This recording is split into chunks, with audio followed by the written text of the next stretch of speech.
Autoimmune disease affects over 50 million Americans alone, and unfortunately many people have no idea that there is a link between what they eat and how it can trigger or make worse their autoimmune disease.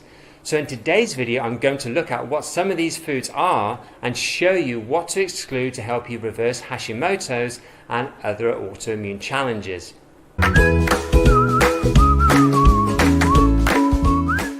Hi, it's Paul Tarpey, nutritionist and lifestyle coach at Rawsome Healthy, helping you achieve a healthy gut, healthy hormones and the healthy body of your dreams naturally.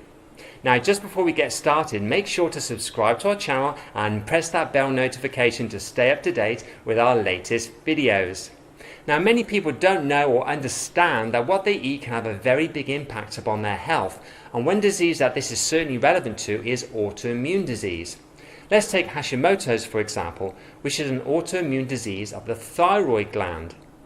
And this is a disease that we have helped many people or many of our own clients with over the years to overcome and so live autoimmune free. So with the thyroid autoimmune disease, for example, called Hashimoto's, what happens to your body is that its immune system begins producing what are called antibodies. Now, normally your immune system does this, for example, with unwanted viruses, fungi or bacteria, and that's all perfectly normal. But when it produces antibodies and then they start attacking your thyroid gland, this is abnormal and it starts then to cause damage to your thyroid. This is when people are then typically given thyroid hormone medication by their doctor as their thyroid health becomes worse and too weak to produce enough thyroid hormones due to the autoimmune attack on it by your body's immune system and the damage that it is doing to the thyroid gland. People who suffer with an underactive thyroid gland typically tell you, and we've heard this from our own clients with thyroid issues, is that they experience a level of fatigue that they've never ever felt before, which can literally feel like their body is shutting down, and this can obviously have a really hugely negative impact upon someone's quality of life. Now, I have a question for you. Do you suffer with an autoimmune disease, and what, if anything, have you done to change your diet with regards to changing your diet? I would love to know, and please leave your comments below as always in the comments section.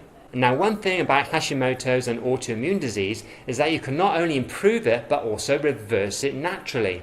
And you need to commit to this because it can cause further damage to your thyroid gland and increase the risk of developing other autoimmune conditions if you don't. So let's now talk about the problem with grains when it comes to Hashimoto's disease and other autoimmune diseases. First, let's talk about gluten, and though often thought of as a protein itself, gluten in fact is actually a collective term that refers to many different types of proteins found in wheat, barley and rye, and also triticale, which is a cross between wheat and rye. And these grain proteins that contain gluten typically make up a large portion of modern diets, with not just the wheat, barley and rye and the triticale that we talked about, but also products that contain gluten like, for example, cereals, breads, pastries and cakes, for example. A big issue with these grain proteins is that they're highly resistant to digestive enzymes that break down proteins in your gut. And this goes for everyone and not just people who are already, suffering with an autoimmune disease. This is the first big problem with these proteins, but there is also more. Unfortunately, with these gluten proteins, this can then cause what is called zonulin to be released in the gut, which then causes the gut lining to be more permeable, and this is also called leaky gut. And this can then in turn allow the gluten proteins that have not been digested properly to cross through the wall of the small intestine and into the bloodstream. This can then trigger an unwanted immune response and so lead to the triggering of an autoimmune condition. So when it comes to dealing with an autoimmune issue, one of the first things that you need to do is to remove gluten from your diet, and actually we don't recommend anyone should consume gluten products at all. So removing gluten proteins completely from your menu plan is very important. But it's important also to understand that other grains that don't contain gluten can also potentially trigger an autoimmune attack. These include corn and the so-called pseudo grains, which are technically seeds, such as buckwheat, quinoa and millet, for example. So removing gluten and other grains is one of the tools we use to help people overcome their autoimmune condition, including Hashimoto's.